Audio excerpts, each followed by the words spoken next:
ni ibintu bitatu kandi turi hano mu isi nibyo twese twifuza kugeraho. Yesu ashimwe. Amen. Ubu dushaka nubwo twizeye tukarya tugahaga ntitwataha. Mbifurije guca bugufi. Amen. Mu byo wakora byose hatarimo guca bugufi bihinduka ubusa. Haleluya. Amen. Mbifurije kubaho Uwiteka. Kubaho Uwiteka hari ibintu byinshi cyane babivuzeho nabyumvise. Sindi umwigisha uyu munsi uko twigishijwe, ariko harimo kubaha Uwiteka. Iyo wubashye Uwiteka byose bigenda neza. Iyo wubashye Uwiteka byose birakumvira. Iyo wubashye Uwiteka muragenda. Haleluya. Amen. Ingororano ye ni ubukire. Ubu mwese barabakire hano. Vuga ngo ni ubukire n'izina rya Yesu. Umukire n'izina. Krema, vuga ngo ni umukire n'izina rya Yesu. Haleluya. Haleluya. Uri muri hoteli Salama Kiyovu. Ntabwo hajya hapfa kwinjuriza. Haleluya. Haleluya. Vuga ngo ndi umukire kandi burya ubukire bwa mbere ni ku mutima. Ubukire bwa mbere ni abantu. Ni ukuba mufite, ni ukuba mfite. Nibwo ubukire bwa mbere n'abazabeshya. Kabiri ni icyubahiro. Ndabona kuvuga ngo iyo umuntu yubaha Uwiteka, agendana n'Uwiteka, icyubahiro cyagendana nacyo. Haleluya. Amen. Icyubahiro ugendana nacyo. Kuko nta muntu upfa kugutinyuka. N'umuntu arakureba akavuga ngo uyu ni umukozi w'Imana. Haleluya. Ubaho muri hose muri indangamuntu, ikintu cyose wakora bahita babona kwa murokore. Rero mwe kuzigera mutatira igihango mwagiranye n'Imana y'abaremye. Ubaho Uwiteka ugendane nayo, dukora byose ubyereka Uwiteka, icyubahiro cye kizagendana nawe.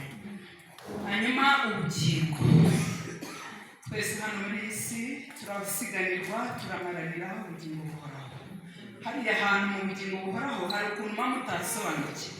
Ni ahantu umuntu amara igihe kirekire. Hano mu isi burya turara igihe gito. N'umubwiriza yarabivuze. Mu isi tuhamara igihe gito, tuharamba igihe gito. Ariko ubugingo buhoraho ni igihe cy'iteka. Bivuga ngo ufite icyubahiro, ufite ubukire, ufite ubugingo. Haleluya.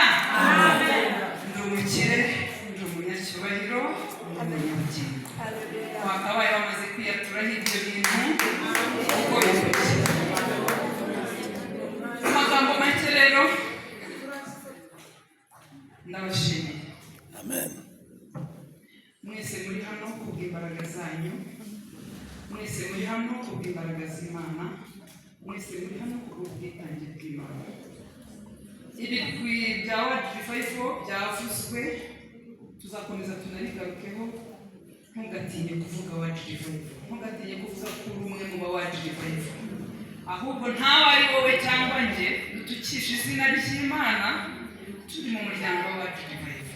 Bivuga ngo cya cyubahiro kitugendaho kijye kidutandukanya n'ibyatuma tugahesha izina ry'Uwiteka Imana waremesheje. Haleluya. Amen. Amen.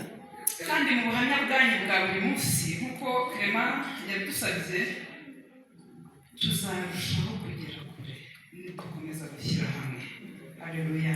Amen. Tukirinda umwuka w'ibice, tukirinda abatuvangira. Ntibabwire uti biceceke. Hari uwavuze rimwe kandi yaravuze ndumva. Ubu niwe nahisemo ndakomeje. Haleluya. Amen. Rero Imana iduhana imigisha. Nshimiye bagenzi banjye dufatanyije umurimo w'Imana. Pastor Joseph haguruka, Pastor Peter haguruka, Pastor Mutesi haguruka, mama Pastor bakaba bamaze guhaguruka. Umukozi w'Imana arimo arakamera. Imana imwigisha haguruka. Mwese ni abahagurutse, simubizi? Nkunda ishyaka n'umuhati mukoraniye umurimo w'Imana. Imana izabahembere. Haleluya. Haleluya.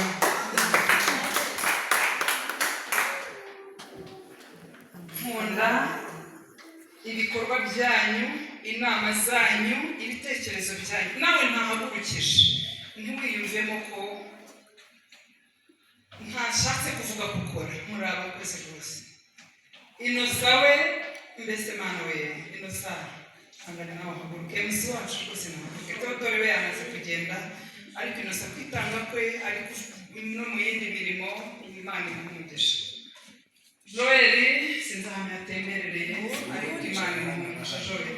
Joel kuki wagiye haya basi igire hino kamera nawe ikubone. Joel ni ukuri hari abantu ntabwo mushumba bivuze neza ngo mujya kubahemba ntabwo nabibona iyo ukoze umurimo utegereje ibihembo ni ukuri ibihembo iyo bibuze uracogora ariko iyo mukorera izabamembere. Haleluya. Kandi nifurije kutazacogora. Yesu ashimwe kugeza ku iherezo. Babivuze neza ngo nitutabisera tuzasarura ntuzabisare. Yesu ashimwe. Kandi impanuro twahawe tugiye guhita tuzishyira mu bikorwa. Haleluya. Dufite ibikorwa byinshi tugomba kugeraho. Twatindiyeho gato ariko nta umwaka nturarangira. Byanze bikunze tuzagera ku ntego twiyemeje. Ni wowe ni njyewe tuzabigiramo uruhare. Haleluya. Mubizihamisha ikiganza. Mubihamisha ikiganza bemeye kuzabigiramo uruhare. Haleluya. Rero nshimiye abapasiteri, abayobozi, abadiyakoni, abavugabutumwa, abaramyi yakujije, Kayitesi, Irakarama, Ishyaka, haguruka. Ishyaka, Imana y'umugisha. Mwese ndimo ndabasabira umugisha. Mwese uko muri hano mumfasha amaboko. Mushumba hano yigeze gukora akantu sinzi niba kibyibuka. Bari mu rugo ndi munsi yabo baravuga ngo umwe yarafashe umwenda hirya no hino n'undi inyuma n'imbere ndi hagati. Baravuga ngo umwenda ature kure wa muntu ariko dukomeje kuwufata ntiyanyagirwa ntiyavirwa n'izuba ntiyatuka kwa ntiyacogora. Haleluya. Bivuga ngo ni mudufashe amaboko n'inkamashyi.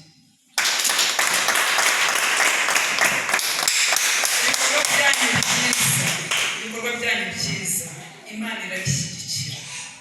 Amasengesho yanyu musenga buri munsi Imana irayumva. Bivuga ngo urukundo abantu benshi bagira bagaruka ku rukundo ubu n'ubumwe. Uru rukundo tuzaruhorana n'abandi batwigireho. Haleluya. Hari ikintu bagiye bagarukaho bavuga ngo twazurungurutse amagurupe yose ariko ntitwigeze tubona gurupe imeze nk'abandi revive. Amen.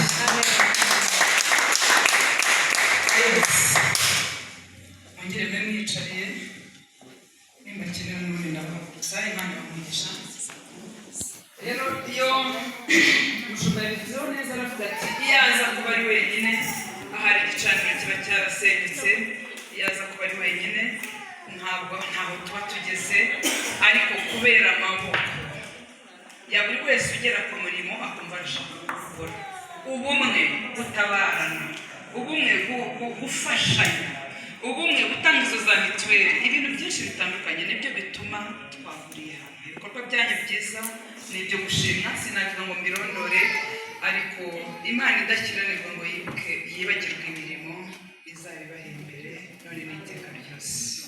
Nshimiye abantu bavuye kure, bavuye Nyagatare, bavuye i Huye, bavuye i Gisenyi, bavuye i Musanze na hano muri Kigali. Mwese ndabibashimiye. Mwese ndabibashimiye. Umuhati wanyu si ubusa ku mwami. Ibikorwa byanyu muzabihemberwa. Umurimo wose wakoranye urukundo uzawuhemberwa. Haleluya. Kubera ko rero uyu murimo mukorana urukundo mukawukorana ishyaka mukawukorana imbaraga uyu murimo muzawuhemberwa. Mfite byinshi byo kuvuga kandi iminota ni mike n'amasaha yagiye ariko mwese buri wese ahari abwira umutima we ngo umutima wanjye tuza wageze mu maboko y'Uwiteka Imana kandi ntazakurekura. Imana ibamugisha. Yesu ashimwe.